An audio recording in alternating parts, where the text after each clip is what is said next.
பிள்ளைகளுடைய தவறை கண்டிக்கிற விதம், எந்த தவறை லேசா சொல்லணும், எந்த தவறை கடுமையாக கண்டிக்கணும். நபி ஸல்லல்லாஹு அலைஹி வஸல்லம் வாழ்க்கையில அதற்கும் முன்மாதிரி இருக்குது. ஒரு வாலிபர் விபச்சாரத்துக்கு அனுமதி கேட்கிறார். நபி ஸல்லல்லாஹு அலைஹி வஸல்லம் அங்க கடுமையாக கோவப்படலை. ஏன்னா வயதை பார்ப்பாங்க, வாலிபர் என்பதை பார்ப்பாங்க.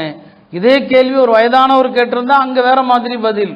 ஆனா இங்க கேட்கிற ஒரு வாலிபர் தான், விபச்சாரத்துக்கு அனுமதி இருக்குதான்னு சொல்லி நபி ஸல்லல்லாஹு அலைஹி வஸல்லம் அவருடைய கேள்வியின் நோக்கத்தை புரிஞ்சாங்க. ரொம்ப அழகான முறையில் அவருக்கு என்ன செஞ்சாங்க, பதில் சொன்னாங்க. விபச்சாரத்திற்கு அனுமதி தருவது இருக்கட்டும் வா, உன்னுடைய தாய் விபச்சாரம் செய்வதை விரும்புவாயான்னு கேட்டாங்க. இல்லை யா ரசூலல்லாஹ், நானும் விரும்ப மாட்டேன், மனிதர்கள் யாரும் விரும்ப மாட்டாங்க. உன்னுடைய மகள் விபச்சாரம் செய்வதை விரும்புவாயா? நானும் விரும்ப மாட்டேன், மனிதர்கள் யாரும் விரும்ப மாட்டாங்க. உன் சகோதரி விபச்சாரம் செய்வதை விரும்புவாயா? இல்லை, நான் விரும்ப மாட்டேன், யாரும் விரும்ப மாட்டாங்க. உன்னுடைய மாமி உன்னுடைய குப்பி விபச்சாரம் செய்வதை விரும்புவாயா? இல்லை.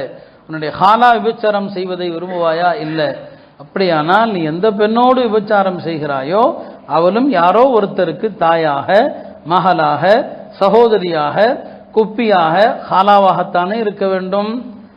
அவ்வளவுதான். அப்படியே அமைதியாயிட்டார். அவருடைய மார்பில் கை வைத்து அல்லாஹும்ம ஃபிர் ذنبه وطهر قلبه وحسن فرجه, யா அல்லாஹ் இவருடைய பாவத்தை மன்னிப்பாயாக, وطهر قلبه இவருடைய உள்ளத்தை சுத்தப்படுத்துவாயாக, وحسن فرجه இவருடைய கற்பை பாதுகாப்பாயாக.